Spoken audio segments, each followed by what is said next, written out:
Hello hi friends, గిరిజనులు చేసే brush అయితే ఏ విధంగా ఉంటుందండి. కాగుపుల్లతో పళ్ళు తోముకుంటే క్యాన్సర్కి దూరంగా ఉంటామని నిపుణులు చెప్తున్నారు అనమాట. రోడ్డు పక్కన కనిపించే కాగు చెట్లతో ఎన్నో ఔషధ గుణాలు ఉన్నాయని ఆరోగ్య నిపుణులు చెబుతున్నారన్నమాట. అదే కాగుపుల్లతో కరెంజీ, పొంగాస్పిన్, ఫిప్రోడో ప్లైడ్ వల్ల బ్రెయిన్ బ్రెస్ట్ ప్రోట్స్ క్యాన్సర్ అనేది రాకుండా వీటిని అడ్డుకుంటుందట. గిరిజన ప్రాంతంలో ఎక్కువ ఈ కాగుపుల్లని చేస్తారండి. ఎందుకంటే పళ్ళు కూడా దృఢంగా ఉంటాయి. మనకు ఎన్నో ఏదైనా గట్టి కొరకవచ్చు అనమాట. ఎప్పుడైతే బ్రష్లు అయిపోతున్నాయి, కానీ గిరిజన ప్రాంతాలు కూడా బ్రష్లు అయిపోతున్నాయి. కానీ ఇప్పుడు మా పూర్వీకులు అయితే ఇదే పందం పుల్ల అనేది చేస్తారు. కాంగు పందం పుల్ల, కానీ మన భాషలో కొరంజీ పందం పుల్ల అంటాం అనమాట. అవి చేసేవారనమాట. చూసారు కదా, ఈ విధంగా తోముకుంటాం మేము ఈజీగా. వాటిని మన బ్రష్ లాగానే ఉంటుంది అనమాట. కానీ మన పళ్ళు గట్టిగా ఎప్పుడు ఉంటాయి అనమాట. మా ప్రాంతంలో ఎక్కువ పూర్వీకులు ఇదే చేసేవారు.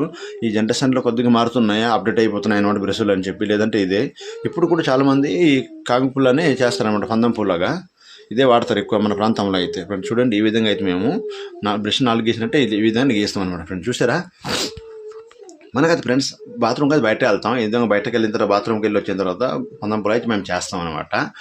మా చిన్న పల్లెటూరులో ఈ విధంగా అయితే ఆవులు దూడలు ఎక్కువ ఉంటాయండి. ఇక్కడికి మనం పల్లెటూరులో ఈ విధంగా కట్టేస్తాం మేము తెల్లారుజాము. చూసారు కదా, ఈ విధంగా అయితే ఉంటుంది. మనకి ఇక్కడ అరటి చెట్లు అన్నీ ఉంటాయి అనమాట పల్లెటూరులో. కాబట్టి ఈ విధంగా పెంచుకుంటాం మేము. చూసి మా చిన్న ఇల్లు ఊరు అనమాట. ఈ ఊరు చాలా చిన్నవి, రోడ్డు కూడా సరిగ్గా ఉండని పరిస్థితి. చూసారు కదా, ఈ విధంగా ఉన్నాయి. ఇక్కడికి బాత్రూమ్కి వెళ్ళారు అయితే ఇలా ఉన్నారు. మన ఏజెన్సీ ప్రాంతంలో బయట బాత్రూమ్ ఎక్కువ ఉంటాయండి. ఎక్కువగా బాత్రూంలో వెళ్ళరు, చాలా తక్కువ మంది అనమాట. ఈ విధంగా అయితే మేము వెళ్తున్నాము. చూసారు కదా, మా ఊరు చిన్న ఊరు అనమాట, చిన్న పల్లెటూరు. ఈ విధంగా రేక్ చెట్లతో మనం చిన్న షెడ్లు వేసుకొని ఆవుల కట్టలన్నీ కూడా ఉపయోగిస్తున్నాం అనమాట. అవి ఈ విధంగా అయితే ఆవులకి మేము కట్టేస్తున్నాం. ఆవు పేడలతో మనకు ఎన్నో ఉపయోగాలు గతం తయారు చేసుకుంటాం అనమాట. చూసారు కదా ఫ్రెండ్స్, ఈ విధంగా అయితే ఉన్నాయి. ఇక్కడికి మన పైపులంతా పెట్టుకొని వ్యవసాయం చేయడానికి. ఇక్కడ మా 2 ఆవులు అయితే ఉన్నాయి ఇక్కడికి. చూసారా ఫ్రెండ్స్, ఈ విధంగా మన గిరిజన ప్రాంతంలో బతుకుతున్నాం అనమాట. ఆ పందిరేసింది ఏమనుకుంటున్నారు ఫ్రెండ్స్? ఆ పందిరేసింది అయితే అక్కడ మనం వెజిటేబుల్ పండిస్తున్నామండి, గుమ్మడికాయ అనమాట. మా గిరిజన ప్రాంతంలో గుమ్మడికాయ అనేది ఒక మేక ఇచ్చినట్టు అనమాట. చూసారు కదా, ఇల్లు పైన పండించేస్తున్నాం అనమాట. మనకు మరేక మీద వేసేస్తాం అనమాట ఈ గుమ్మడికాయను. ఎంతో చాలా వేసవికాలం చల్లదనంగా ఉంటుంది అనమాట గుమ్మడికాయ కూర తింటే. అందువల్ల ఎన్నో ఉపయోగాలు ఉన్నాయి, శ్రమ మృదుగా ఉంటాయి అనమాట. చూసారు కదా ఫ్రెండ్స్, ఈ విధంగా అయితే ఉన్నాయి. ఇటువంటి ఈ వీడియోని లైక్ అండ్ షేర్ సబ్స్క్రైబ్ చేయండి ఫ్రెండ్స్. ఈ గుమ్మడికాయ అంతే మన గిరిజన ప్రాంతంలో ఎక్కడికి వెళ్ళినా గుమ్మడికాయ అప్పుడు ఇచ్చేవారు. ఈ జనరేషన్లో మారిపోయింది, కానీ ఒక గుమ్మడికాయ వేస్తే మేక ఇచ్చినట్టు అనమాట.